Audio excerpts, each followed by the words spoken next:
Olá, alunos. Hoje a nossa aula é sobre o tecido cartilaginoso e tecido ósseo. Então, vou colocar os slides aqui para vocês, para que a gente dê continuidade aos nossos estudos. Bom, o tecido cartilaginoso é um tecido de sustentação. Ele vai conter aquilo que a gente já falou aulas passadas, a matriz extracelular. Então, ele vai sustentar tecidos moles, ele vai dar revestimento, né? Ele reveste as articulações. Para quê? Para que, por exemplo, osso não bata com osso na hora da movimentação. Então, ele dá esse suporte, essa proteção, ok? Então, ele é originário do tecido conjuntivo, como nós já vemos falando ao longo das nossas semanas de aula. Ele vai ter uma consistência mais rígida e rico em matriz extracelular. Ele vai ser essencial para o crescimento dos nossos ossos, porque quando nós somos formados enquanto embriões, nós não temos ossos. A primeira etapa da nossa vida, ela, ao invés de ossos, ela vai ter cartilagem.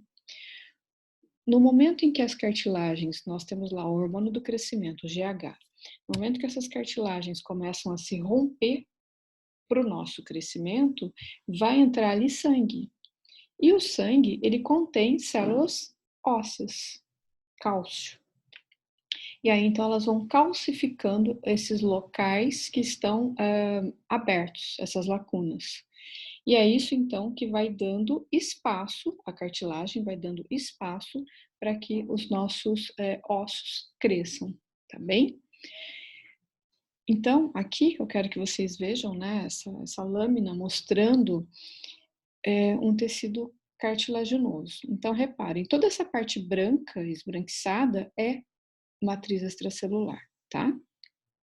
E esses pontinhos, né, essas bolinhas pretas, são os condrócitos ou os condroblastos, né, que são as células cartilaginosas, tá bem? Eu vou falar ao longo dos próximos slides os motivos que fazem eles ficarem agrupados em grupos isógenos. Então, deixa eu mudar aqui. Então, nós temos pericôndrios, né, que vai envolver essas células para que elas consigam receber nutrientes. Então, é avascular, e é por isso, então, que precisa da formação desses pericôndrios, porque é através deles que a gente vai conseguir ter a chegada de nutrientes e oxigenação para as células cartilaginosas, tá bem? E nós não temos aí nessa região, como ela é bem esbranquiçada, né? Então, nós não temos nessa região nem inervação, não tem dor, né? E nem os linfócitos. Então, vou explicar para vocês, né, a histogênese, quando a gente fala a origem, tá bem? Histogênese é a origem. Então, aqui a gente tem células indiferenciadas, tá? Mesenquimais. Aqui nós temos um processo que a gente já aprendeu no primeiro bimestre, que são as mitoses acontecendo, tá? Quando essas mitoses acontecem, elas geram os condroblastos, que são as células que vão se diferenciar em cartilaginosas.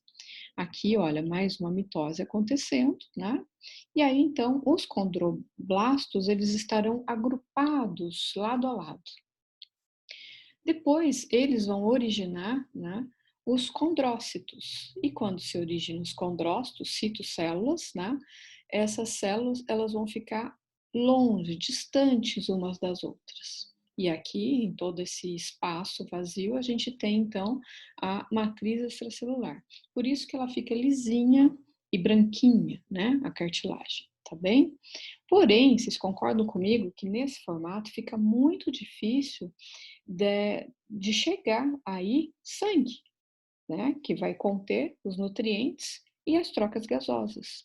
Então, qual foi a diferenciação desse tecido? Eles se uniram, esses condrócitos, tá? Eles se uniram em 6 ou 8 células, se agruparam e formaram isso aqui que vocês estão vendo, grupos isógenos. Por quê? Porque quanto elas estão próximas, quanto mais unidas, mais facilitada será a nutrição delas e a oxigenação, consequentemente, tá?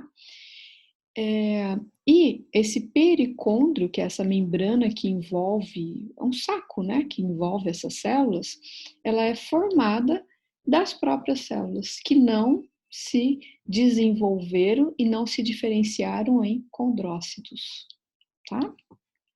Tudo isso que eu estou falando para vocês está escrito nesse slide, né? E nesse aqui também, tá bom? Então, olha, está mostrando, olha.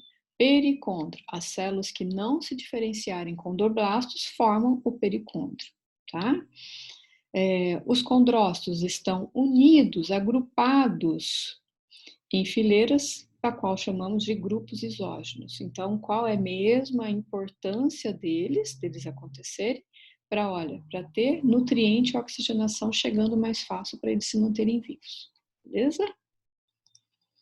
Bom, então, para atender essas necessidades de cartilagem no nosso corpo, né, nós temos 3 divisões de cartilagem dentro de nós.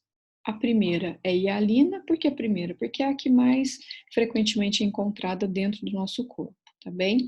É ela que forma o nosso primeiro esqueleto, aquilo que eu acabei de explicar para vocês, né?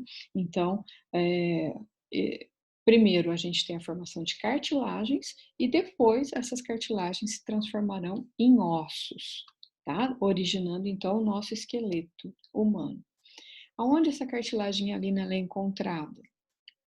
Nas nossas traqueias, nossos brônquios, fossas nasais, tá? Nas extremidades das nossas costelas. E ela também é rica em duas palavrinhas que nós já aprendemos na semana passada: proteoglicanas e glicoproteínas, que são os mucopolissacarídeos, né? Qual é a função? Adesão, e onde eles vão ter o quê? Puxar água para ter uma melhor adesão aí dessas matrizes, ok? Então, as cartilagens, elas não têm uma capacidade de regeneração. Então, é por isso que quando a gente vai ficando mais velha, a gente vai sofrendo alguns desgastes, né? Por exemplo, vamos falar de um atleta de alta performance, quanto mais ele utiliza suas cartilagens, mais desgaste ele vai ter. Eu estou falando isso no excesso. Por quê? Porque se a gente pensar aí, eu vou dar um exemplo, os corredores de rua, pessoas que não precisa ser um atleta de alta performance, mas eu vou comparar, tá? Sabe-se, pesquisas mostram, tá, que um atleta que corre até no máximo aí 20 quilômetros por semana, ele tem menos desgaste do que um atleta que corre 50 ou mais quilômetros na sua semana, tá? Então, vou repetir. Um atleta que corre até 20 quilômetros durante a semana tem menos desgaste do que um atleta que corre 50 quilômetros ou mais por semana. Então, mostrando que é importante a gente estimular essas cartilagens, mas o excesso causa danos, tá bem? Então, qual é a melhor pedida para eu estimular? A caminhada é a melhor pedida, dependendo da idade da pessoa e de todo um componente aí de situação. Depois a gente discute isso melhor, tá bem? Então, aqui eu estou mostrando, né, uma cartilagem normal, olha como ela é bonita, né, branquinha. Qual a importância? Ajudar no deslize, né, da movimentação dos ossos sem danificá-los, tá bem? E aqui, olha, no caso a pessoa está com uma artrose, ela está com desgaste, e aí então os ossos ficam expostos. E isso vai gerar, obviamente, muita dor. Existe tratamento, fisioterapia, alimentação, alguns remédios, mas não tem como reverter isso. Aí vocês podem me perguntar, professor, existem os remédios que as pessoas tomam à base de cartilagem, né? O C2, se eu não me engano que chama, que eles repõem? Não há estudos que comprovem a eficácia disso, tá? Então ainda é um campo minado. Algumas pessoas têm uma resposta bacana mas não é algo que a gente vai falar, opa, achamos a fórmula milagrosa, tá bem? Bom, uma outra cartilagem é a cartilagem elástica, né? Essa vocês vão lembrar muito bem, elas são encontradas no nosso pavilhão auditivo aqui, e existe um termo, né, que se fala assim, orelha quebra, e a pessoa fala, o lutador de jiu-jitsu, ele tem a orelha quebrada, né? Não é bem assim, a orelha não quebra, tá? O que acontece é que quando há uma lesão, se rompe a cartilagem, ela se rompe, e aí fica um espaço. E esse espaço vai ser preenchido por sangue.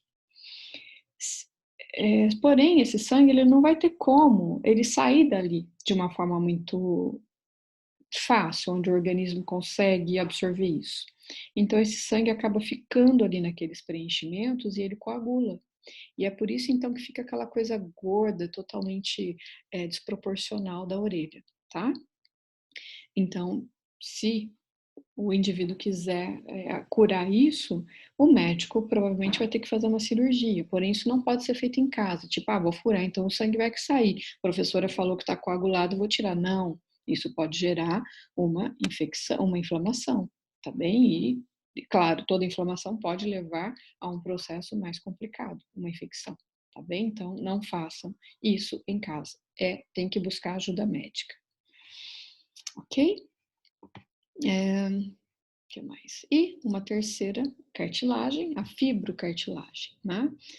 Ela tem uma característica intermediária entre as outras duas cartilagens que vimos, e aí então elas vão ajudar, né, também na questão do desgaste. Então a gente tem dois tipos dela, tá? A aposicional, que vai crescer, né, uma sobre a outra, e a intersticial, que ocorre no começo da nossa vida, tá? Que é aquela que a gente explicou lá, do esquelético. Então, onde ela vai estar encontrada? Nos discos intervertebrais, tá bem? E também na sínfise púbica. Sínfise púbica, nós temos os ossos da pelve, na quadril, e para eles não se encontrarem na frente, né, existe uma cartilagem aqui que separa os dois ossos aqui da pelve, tá bem? Quando a gente for fazer aula de anatomia, vocês vão estudar ossos e a gente vai ver isso na prática.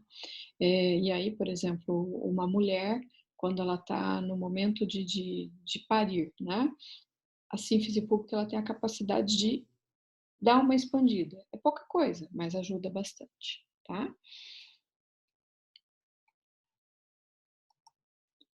E os discos intervertebrais, né? Então, o que que acontece? Então, eu quero mostrar para você. Essa parte mais clara são os nossos ossos, tá?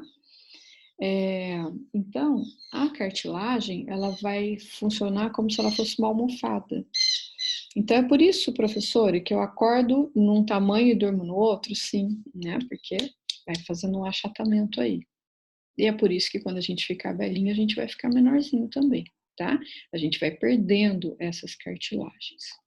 Então, o que acontece? Passa aqui o nervo, nosso nervo, por onde vai passar todas as informações que vão ser levadas, né, para o nosso cérebro e trazidas também, devolvidas do nosso cérebro informações. E aí, o que que vai acontecer? A cartilagem, ela é como se fosse uma pasta de dente, tá? O que acontece? Quando vai acontecendo um desgaste, essa cartilagem, má postura, por exemplo, obesidade, né? Várias situações, ela sai para fora. E aqui, olha, quando ela sai para fora, o que que vai acontecer? Ela vai comprimir o nosso nervo. Então, os estímulos, eles vão começar a ter dificuldade de passar. Se eles têm essa dificuldade de passar, o que que vai acontecer? Dor, tá bem? Então, aqui vou mostrar para vocês um exemplo, né, de hérnia de disco e de pico de papagaio, a diferença. Então, aqui eu tenho discos intervertebrais, então, ó, o osso, cartilagem. Então, esses ossos, principalmente da nossa parte cervical e lombar, né, eles absorvem muito impacto, se movimentam muito, né? Então, o que que essas cartilagens fazem? Elas amortecem e não permite com que um osso bata com o outro, tá? E aí, então, aqui, né, nós temos a saída dele. Saiu, essa cartilagem sai para fora. Então, ela vai comprimir essa parte aqui, ó, nervosa da medula espinhal, tá bem? Então, é por isso que gera muita dor. Precisa de cirurgia? Não, na maioria das vezes não. Precisa de fisioterapia, reposição, né, da postura. Mas se tiver um ato cirúrgico, aí o médico, depois eu explico para vocês, quando a gente tiver mais tempo, o médico faz uma cirurgia onde ele vai fazer uma limpeza, não é tão fácil assim, tá? Vai fazer uma limpeza, tira aqui com broca, né? E insere uma artificial, tá bem? Uma prótese que a gente chama, tá? Então, essa é a diferença, tá? Então, nós temos aqui um bico de papagaio, uma hernia de disco. O que diferencia do bico de papagaio? Bico de papagaio se verifica numa radiografia que olha o que aconteceu com o osso. Ele faz uma ponta aqui, tá? Quais são os motivos disso acontecer? Alto impacto, por exemplo, na infância, a própria obesidade, depende do trabalho que a pessoa faz, onde ela vai ficar movimentando a coluna de forma repetitiva e errada, tá bem? Então, isso pode acontecer, tá? Bom, então, falamos de cartilaginoso e, na sequência, a gente entra em tecido ósseo porque tem muita relação, né? Um faz o outro, ou permite que o outro aconteça, né? Então, o tecido ósseo já é calcificado, né? Tem todo um processo, onde a gente sabe que todos os ossos longos do nosso corpo, ele produz sangue, tá? Então, a gente tem a parte do corpo dele chamada de diáfase, onde acontece realmente a formação de sangue, por exemplo, e as extremidades, onde nós temos a epífise, né? Quando um osso para de crescer, no final dele a gente não tem aqui cartilagens, quando elas já estão menorzinhas, tá bem? Então é por isso que elas permanecem aqui. Por quê? Porque elas vão ajudar no deslize, tá bem? Para não ter desgaste. Como é dentro de um osso, né? Então, ele é um labirinto, tá? Cheio de lacunas, onde vai ter a célula óssea aqui dentro, e lacunas que vão ligar de união, é um caminho, tá? Para que entre aqui a irrigação, o sangue. E você já sabe para quê? Nutriente e gases, tá? Oxigênio e saída do gás carbônico. Bom, então, olha, uma visão, né, de como são os nossos ossos. Então, a gente sabe que eles são formados, né, de cristais de hidroxiapatita, além de outros minerais que compõem ele. Então, isso é a parte inorgânica, né? Então, armazena o fósforo, armazena o cálcio. E a parte orgânica é composta do que nós já vimos, colágeno e as proteoglicanas, tá? Então, o colágeno, qual a importância dele, né? Olha, confere resistência, como se fosse uma cola, né? Para eles poderem ficar bem próximos um do outro e durinhos. Toda vez que eu falo em blasto, né, é o início. Então, o osteoblasto é uma célula que produz o osso. Mas de onde que ela vem? De uma célula indiferenciada, que nós estamos batendo nessa tecla, né? Mesenquimal, tá? Então, ela vai originar o osteoblasto. O osteoblasto, ele é o construtor desse tecido. Ele constrói, tá? Quem? Ele constrói o tecido. Então, e aí nós temos também a formação dos osteoclastos, que vão estar unidos aqui, onde eles vão ter múltiplos núcleos, 50 núcleos, 6 núcleos. Então, o osteoblasto vai construindo e o osteoclasto ele faz uma reserva e ele também remodela os nossos ossos, tá bem? E aí então vai se formar a célula óssea chamada de osteócito. E aí elas vão estar uma distante da outra, tá? Então, olha como elas estão distantes uma da outra. O que é isso aqui? Matriz, né? Então, o osteoclasto. Então, olha lá o processo. O osteoblasto faz o tecido e o osteoclasto retira a massa óssea, ou seja, remodela essa estrutura, tá? Para que ela fique bem lisinha, bonitinha. Então, o osteoclasto contém muitos núcleos, tá? Derivam dos monócitos lá do capilar sanguíneo. Que mais? E ajuda, então, na reabsorção e remodelação do osso. E os osteócitos, como eu tinha dito para vocês, olha as lacunas, como que fica, tá? A comunicação deles.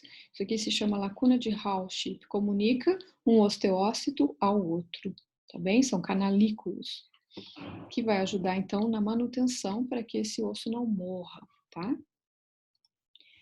E a osteoporose, que é o que vai acometer a gente, né, no futuro, as mulheres muito mais que os homens. As mulheres, o grande problema é quando elas entram na menopausa, tá? Então, até os nossos 20 anos, a gente vai ter pronto o nosso esqueleto, tá? Até entre 35 e 45, a gente ainda tá com eles bem. Após os 45, é que a gente vai ter a destruição das células ósseas. Por quê? Porque as células que destroem vão as que vão ser mais ativas do que as que constroem, do que os osteoblastos, tá? Então aí a gente começa a ter a perda. O que desacelera essa perda? Mulheres principalmente. Atividades, não com muito, tá? Mas atividades com um baixo impacto. A caminhada é fundamental. Atividades na água, fundamental.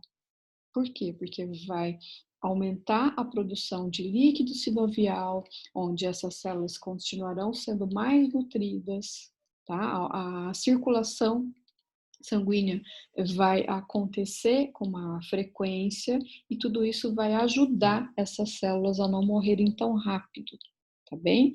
Então é por isso que é muito importante. Então aqui eu mostrei para vocês, né? Então uma pessoa normal, ela é mais ereta, né? Quando começa o processo de envelhecimento, a gente repara que a pessoa vai ficando um pouquinho mais corcunda. Então, ela já começou uma perda óssea, tá? Começa um processo. Quando começa o processo de osteoporose, professor? Quando a gente tem perda de massa óssea acima de 25%, tá? Aí instala a osteoporose. E aí, então, o osso vai ficando cada vez mais enfraquecido, né? E aí, olha aqui, esse indivíduo. E a barriga, né, a pança começa a ficar mais saliente. Por quê? Porque a musculatura que segura aqui a nossa região abdominal, ela também começa a ficar fraca. Por isso que a musculação é fundamental, né? E aí, então, empurra as vísceras para frente, tá? Então, por isso que a gente fica com aquela barriguinha saliente, ok? Bom, acho que eu falei o que precisava ser dito, né? Aí depois a gente discute mais isso. Só para eu finalizar aqui, por isso que é muito complicado quando a pessoa está idosa e ela cai e ela quebra o fêmur. Então, ela está sujeita a infecções, né? E é por isso, então, que tem que tomar grande cuidado com os idosos, ok? Muito obrigada e até a próxima.